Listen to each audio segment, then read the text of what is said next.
क्या हालचाल दोस्तों। चलो आज कुछ गंभीर और सोचने वाली बात करते हैं।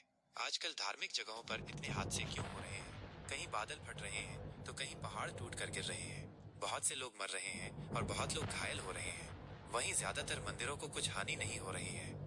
इसका कारण यही है कि ये भगवान का ही प्रकोप है जो हम पर बरस रहा है। हम भगवान के नाम पर बस खाली घूमने, मजे करने, रील बनाने और दिखावा करने जाते हैं। आज धर्म के नाम पर दिखावा और बस ढोंग रह गया है। और जहाँ का वातावरण शुद्ध और शांत था, वहाँ आज इतने ज्यादा लोग जाने लगे हैं कि वहाँ का वातावरण गर्म और गंदा होने लगा है। इसी का कारण है कि प्रकृति अपना गुस्सा निकाल रही है।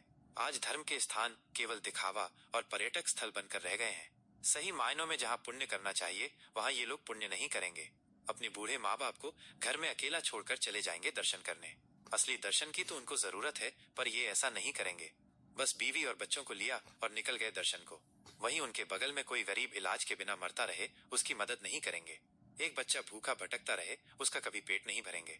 एक जानवर को कुछ डालेंगे नहीं, कभी जरूरतमंदों की मदद नहीं करेंगे। और वहीं दर्शन के नाम पर लाखों रुपए उड़ा देंगे और कहेंगे कि चलो पाप कट गए, कुछ पुण्य मिल गया। क्या भगवान केवल मंदिरों में है जिनके नाम पर आज बिजनेस हो रहे हैं? क्या उन गरीब बच्चों में भगवान को नहीं देख सकते? क्या उन मरीजों में भगवान को नहीं देख सकते?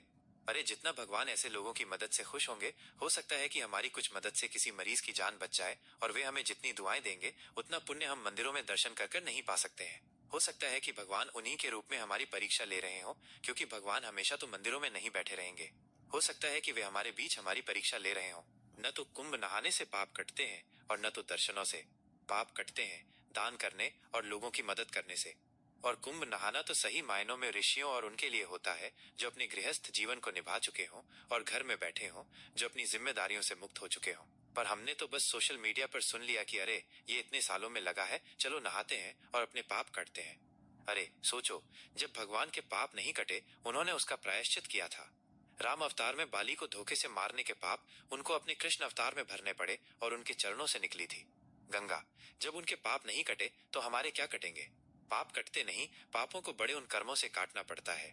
नहाने से तो जल्दी शरीर का मैल नहीं धुलता, तो पाप और मन में हमेशा चलने वाला मैल कैसे धुल जाएगा? आप सोचो, ये हम पाप नहीं धो रहे, हम एक सोचे समझे बिजनेस का हिस्सा बन रहे हैं। जिस जगह पर लोग एक दूसरे के पैरों के नीचे आकर कुचल कर मरते हैं और बेचारे छोटे छोटे बच्चे मर जाएं, क्या वे पुण्य स्थल हो सकते हैं?